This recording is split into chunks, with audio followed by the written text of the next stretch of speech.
আসসালামু আলাইকুম রহমতুল্লাহি ওয়া বারাকাতুহু। শিক্ষিত উদ্যোক্তা ইউটিউব চ্যানেলে আপনাকে স্বাগতম। আপনারা অবশ্যই টাইটেল এবং থাম্বনেল থেকে বুঝতে পারছেন আজকে আমি আপনাদের সামনে কি নিয়ে আলোচনা করব। এটা হচ্ছে আজকের আলোচনাটি যেটি করব সেটি হচ্ছে মুরগির গরমের উচ্চ তাপমাত্রা। আপনারা জানেন যে ইতিমধ্যে এখন আমাদের বাংলাদেশে সব জায়গাতেই অনেক তাপমাত্রা, এবং এই উচ্চ তাপমাত্রাতে আমরা মুরগি কীভাবে স্ট্রোক থেকে বাঁচাবো। আপনারা দেখেন আমার মুরগিগুলা একবারে সবগুলা ঠোঁট পুরা ইয়ে করে। আপনারা জানেন যে মুরগি যেরকম হাহাকার, আমরা যেরকম এদা একটু দৌড়ে আসলে গরমে দিয়ে আসলে আসার পর যেরকম করি, তারা কিন্তু এরকম করতেছে। এবং আমি এই মুরগিগুলোকে আপনারা দেখেন আপনার খামারে, আমার খামারে কোনো একটি ফ্যান নাই কোনো স্ট্যান্ড ফ্যান, নাই কোনো সিলিং ফ্যান, কোনো ফ্যান নাই। তারপর হচ্ছে আপনার কি বলবো, আর উপরে শুধু টিনের উপর জিও ব্যাগ। আমি যদি এখনো জিও ব্যাগ না ককশিট, আমি যদি এখনো জিও ব্যাগ টিনের উপরে দেওয়ার জন্য এবং হচ্ছে আপনার স্প্রের ব্যবস্থা করতে পারতেছি না, সময়ের কারণে অনেক একটু চাপ যাইতেছে, মানে মিস্ত্রি পাইতেছি না স্প্রেটা দেওয়ার জন্য, এবং জিওভাগ আমি কালেক্ট করতে পারতেছি না কোথাও থেকে, এই জন্য প্রবলেমটা। তো সেক্ষেত্রে হচ্ছে আপনারা যেটা দেখতে পাচ্ছেন এটা হচ্ছে ভাই মুরগি স্ট্রোক থেকে আপনারা কীভাবে রক্ষা করবেন মুরগি। অবশ্যই আপনার টাইটেল এবং থাম্বনেল দেখে বুঝতে পারছেন যে আজকে আলোচনাটা কী নিয়ে করবো। আজকের আলোচনাটা হচ্ছে মুরগিকে স্ট্রোক থেকে রক্ষা করার উপায়, মানে হিট স্ট্রোক থেকে রক্ষা করার উপায়। দেখেন আপনারা এই মুরগি হচ্ছে সবসময় একটা খেয়াল রাখবেন, মুরগি খামারে আপনার মুরগিকে আপনারা মানে একটু বড় হয়ে যাওয়ার পরে স্ট্রোক এমন একটা সমস্যা, যখন আপনার অনেক কষ্ট লাগবে। আর এরকম গরম দিয়ে আপনার হচ্ছে মুরগি কয়েকটা একটু মানে একটু সমস্যা থাকে, একটু ঘের ঘেরা মানে ঠান্ডা দিকে চলে যায়, গরম ঠান্ডা লাগেটা।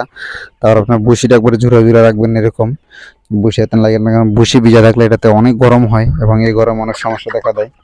এবং আমার খামারে এদিক দিয়ে একটু গাছ আছে, এদিকে এই পাশটা তো গাছ আছে, গাছ এই পাশে তিন পাশে একটু গাছ, এই জন্য একটু মুরগিগুলো এদিকে থাকে। আর ওই দিক দিয়ে একবার রোদ্রটা বেশি, এই জন্য মুরগিগুলো ওদিকে থাকে কম, মানে যদি হোক টিনে একটা তাপ পড়ে। তাছাড়া হচ্ছে আপনার মুরগি খামার আমি যেহেতু দেখতে পাচ্ছি, এগুলো হচ্ছে যে মুরগিকে আমি মানে একটা ওষুধ দেওয়ার কারণে মুরগি আমার হিট স্ট্রোক হয় না আলহামদুলিল্লাহ। এবং আপনারা অবশ্যই ভিডিওটা শেষে সেই ওষুধটা দেখে যাবেন এবং সেই ওষুধটা পাইবেন। মুরগিকে হিট স্ট্রোক থেকে রক্ষা করার যে উপায় সেটা আমি আপনাদেরকে দেখাবো। সেটা হচ্ছে আপনারা মুরগি খামারে যখন আপনার অনেক গরম পড়বে তখন আপনারা খাদ্য দিবেন না মুরগি খামারে, মানে খাদ্য পরিমাণ একবার কমায় দিবেন। দেখেন আমি সকালে যে খাদ্য দিয়েছিলাম ওই খাদ্য যা আছে অল্প একটু তলায় ভরে রয়েছে আর কি, সকালে যা খাদ্য দিয়েছিলাম তাই খাইছি। রাত্রে ভরপুর খাদ্য দিব, আর ওগুলা সারাত্র খায়, পরে সকাল ভোরে ফজরের পর আমি খাদ্য দিয়ে দিই। আর পানিটা বিশেষ করে পানি যাতে টান না থাকে, পানি শুকানো যাবে না। আপনার এই সময় আইসা মুরগি খামারে পানি শুকানো যাবেন না, এরকম করবেন যে পানি যাতে অল টাইম থাকে, এরকম সিস্টেম করে দিবেন, মানে পানি কোনো কিছুতেই শূন্যতা রাখা যাবে না। আপনি হচ্ছে একটু পর পর খামারে এই মুরগিগুলাকে মানে আপনি শুধু হাইটে যাবেন, ঝোপাইবেন না, বেশি ঝোপাইবেন না। হাইটে গেলে দেখা যায় কি বাইরের যে একটা বাতাস, ওই বাতাসে আপনার এই মুরগির শরীরে যেটা গরম, ওই গরম ব্যবসাটা চলে যায়। ওই ব্যবসাটা চলে যাওয়ার কারণে হচ্ছে আপনার একটা ভালো দিক, সেটা হচ্ছে আপনার মানে মুরগি গরমটা চলে গেলে আর প্রবলেম দেখা দেয় না। তো এটা অবশ্যই খেয়াল রাখবেন। এবং আপনারা যারা ভিডিওটি দেখতেছেন তারা অবশ্যই চ্যানেলটি সাবস্ক্রাইব করে পাশে থাকবেন। এবং আমি আপনাদেরকে হিট স্ট্রোক থেকে আমি কিভাবে রক্ষা করতেছি, কি ওষুধটি দিতেছি, আপনারা অবশ্যই ভিডিওটি শেষে আমি ওষুধগুলো আপনাকে দিয়ে দিব।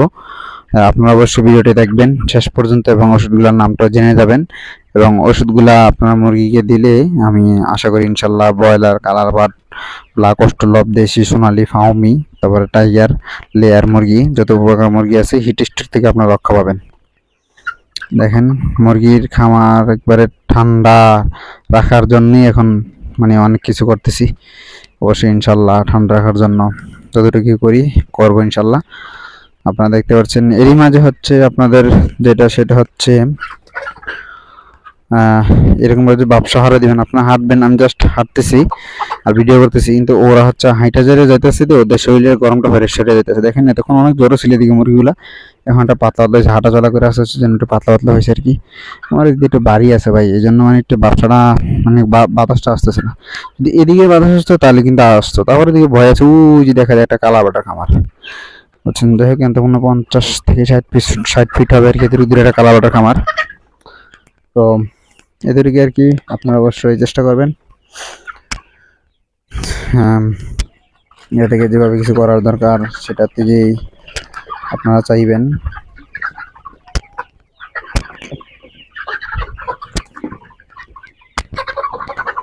আর এদিকে দেখা যাচ্ছে আপনার এই মুরগিগুলাকে আমরা কালকে ভ্যাকসিন করেছি, আপনার ভ্যাকসিনের ভিডিওটা পেয়ে যাবেন চ্যানেলে। আপনার যারা এখনও চ্যানেলটা কাটেন তারা অবশ্যই ঘাইটা দেখবেন, আমার ভ্যাকসিনের ভিডিও পাবেন। তাহলে আমরা অবশ্যই ওষুধের নামটা দেখে নিব। আসসালামু আলাইকুম।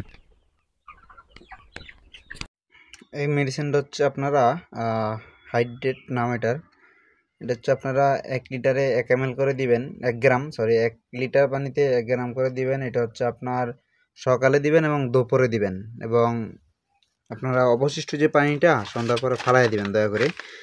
দেখেন এটা হচ্ছে এই ওষুধটা অনেক ভালো কাজ করে, স্ট্রোকের জন্য হচ্ছে বেটার এটা ওষুধ। মানে এটার থেকে বেটার আমার মনে হয় না কোনো মুরগি আছে। আপনারা অবশ্যই ফুল ভিডিওটা দেখছেন এবং সেক্ষেত্রে জানতে পারছেন যে আমার মুরগি সম্বন্ধে, এবং আপনারা এই ওষুধটা মূলত আনবেন, হাইড্রেট নাম এটা। এর সাথে হচ্ছে আর একটা ওষুধ আছে, ওইটা অবশ্য দিবেন। আপনারা হচ্ছে হাইড্রেটের সাথে বিট সি, আপনারা এটা দেখতে পাচ্ছেন বিট সি, এটা হচ্ছে আপনারা 1 গ্রাম দিবেন 3 লিটার পানিতে, 1 গ্রাম 3 লিটার পানিতে দিবেন বিটসিটা। আপনার এটা হচ্ছে সকালবেলা দিবেন এবং দুপুরবেলা দিবেন। হাইড্রেটও সকাল এবং দুপুরে 2 টাইম চলবে, এটাও 2 টাইম চলবে, এবং সন্ধ্যার পরে পানি ফালায়া আপনারা সাদা পানি দিবেন। বিশেষ করে হচ্ছে এই রৌদ্র তাপে আপনারা কোনো ভিটামিন দিবেন না মুরগিকে, অবশ্যই মুরগি সমস্যা করে দেব। এবং যারা ভিডিওটি দেখছেন তারা অবশ্যই চ্যানেলটি সাবস্ক্রাইব করে পাশে থাকবেন। ধন্যবাদ। আসসালামু আলাইকুম।